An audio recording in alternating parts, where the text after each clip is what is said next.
नमस्कार, स्वागत है आप सभी का। यूपी नई प्राथमिक शिक्षक भर्ती विज्ञापन 69,000 शिक्षक भर्ती में आरक्षण 6800 लिस्ट की नियुक्ति और इसके बाद एडेड जूनियर शिक्षक भर्ती को लेकर के भी एक महत्वपूर्ण सूचना है। तो वीडियो को आप सभी प्लीज़ लाइक शेयर कर दीजिएगा। सबसे पहले आप सभी को बता दें कि बेसिक विभाग में एक बड़ा परिवर्तन किया गया है।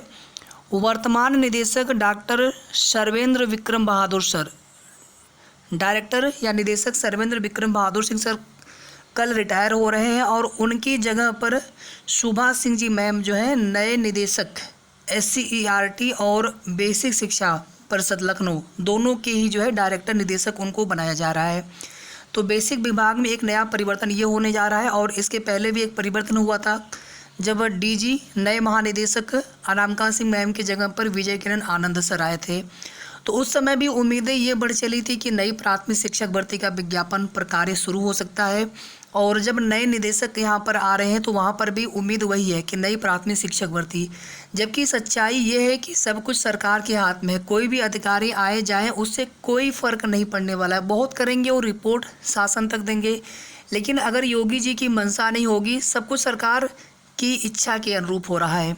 हमें लगता है कि नहीं, बेसिक विभाग भर्ती नहीं दे रहे, लेकिन जो भर्ती देना है और वेतन देना है टीचरों को या जो भी प्रक्रिया है सब कुछ जो है शासन से, सरकार से निर्देशित होता है।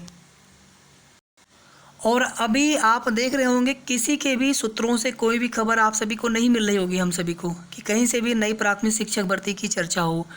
इवन 10-20 हज़ार पदों पर भी कोई बात नहीं कर रहा होगा। एक समय था कि 1 लाख पदों पर 97,000 पदों पर नई प्राथमिक शिक्षक भर्ती की मांग की जाती थी, लेकिन आज जो है किसी भी भर्ती की कोई भी चर्चा नहीं है।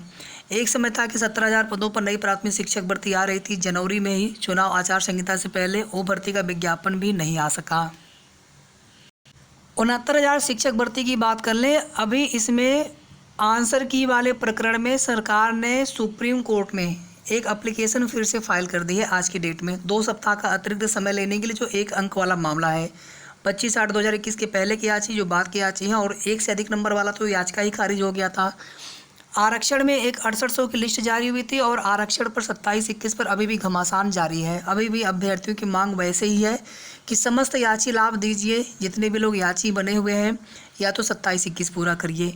और दूसरी तरफ जो है 6800 की लिस्ट की जो काउंसलिंग नियुक्ति की प्रोसेस में कोई भी प्रोग्रेस देखने को नहीं मिल रही है। देखिए साथियों, मैं आपको कोई भी अनुमान से, कोई भी झूठी उम्मीद वाली बात नहीं कहना चाहता हूँ।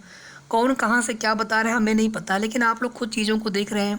सरकार की या बेसिक शिक्षा मंत्री जी कई बार वो लोग बोल चुके हैं कि जब मामला कोर्ट से होगा फाइनल तो उसके बाद ही हम आगे की प्रोसेस कर पाएंगे।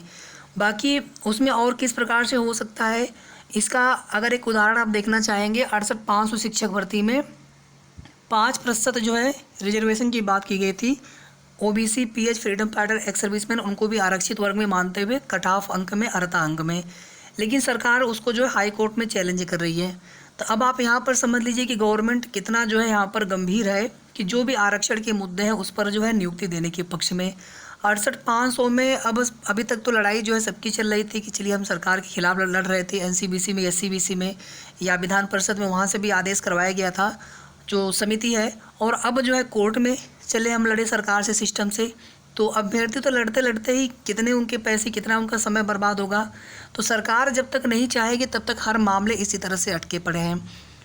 चाहे उत्तर प्रदेश की नई प्राथमिक शिक्षक भर्ती की वैकेंसी आनी हो, 68,500 में 5% आरक्षण का मामला हो, 69,000 शिक्षक भर्ती में आंसर की का प्रकरण हो, कहाँ तो अभ्यर्थियों को नियुक्ति दे देनी चाहिए थी 1 अंक मिलने पर जो पास हो रहे थे, और कहाँ अभ्यर्थी अभी सुप्रीम कोर्ट में जो है केस लड़ रहे हैं। 6800 के अभ्यर्थियों को नियुक्ति मिल जानी चाहिए थी अब तक, कहाँ भी 6800 लिस्ट के अभ्यर्थी परेशान है कि हमारी काउंसलिंग नियुक्ति कब होगी। लिस्ट केवल एक जारी कर दी गई है। आरक्षण का मामला पूरी तरह से निस्तारित नहीं हो पा रहा है 69,000 शिक्षक भर्ती का। और इसी बीच आप देखेंगे कि कई जो कोर्ट केसेज हैं चल रहे हैं, चाहे इलाहाबाद हाई कोर्ट में, चाहे लखनऊ हाई कोर्ट में, इसी 6800 लिस्ट के आधार पर सामान्य वर्ग के अभ्यर्थी है, उनकी अपनी अलग मांग है कि हमारे साथ न्याय नहीं हुआ। आरक्षित वर्ग के अभ्यर्थी है, उनकी अलग मांग है कि हमारे साथ न्याय नहीं हो रहा है। एक भर्ती है एडेड जूनियर हाई स्कूल शिक्षक भर्ती, जिसमें एक बार रिजल्ट आता है 15 नवंबर को। उसके बाद से फिर रिजल्ट में गड़बड़ियाँ पाई जाती हैं। किसी के नंबर घट गए तो किसी के नंबर बढ़ गए। जिनके बढ़ गए उन्होंने शिकायत नहीं की, जिनके घट गए उन्होंने शिकायत की। शिकायत पर जब कार्रवाई नहीं हुई तो लोगों ने कोर्ट का रुख किया। उसमें 2 अलग अलग याचिकाएँ पड़ती हैं और फाइनली जो है फिर कोर्ट के आदेश के बाद जो है समिति बना करके वो जांच की जाती है, तो सही पाया जाता है मामला और उसके बाद फिर पूरा रिजल्ट पुनर्मूल्यांकित कर संशोधित रिजल्ट आना है।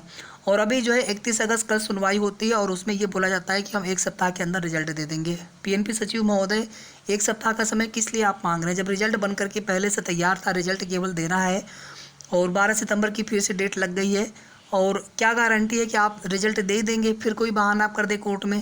तो इसीलिए जो है कल से प्रयागराज व आसपास के हमारे भाइयों के द्वारा, बहनों के द्वारा धरना दिया जाएगा कि संशोधित रिजल्ट आप जब तक जारी नहीं करेंगे तब तक हम लोग यहाँ से नहीं हटेंगे।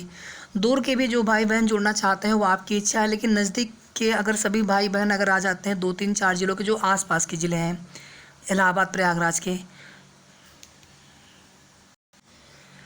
शेष आगे की जो भी जैसी भी अपडेट होगी आप सभी को समय समय पर सही और ऑथेंटिक जानकारी हमारे चैनल के माध्यम से मिलती रहेगी। तो फिलहाल इस वीडियो के माध्यम से इतना ही। वीडियो को आप सभी प्लीज़ लाइक शेयर जरूर कर दीजिएगा। साथ ही साथ अगर अभी तक आपने चैनल को सब्सक्राइब न किया हो तो सबसे पहले आप सब्सक्राइब कर लीजिएगा।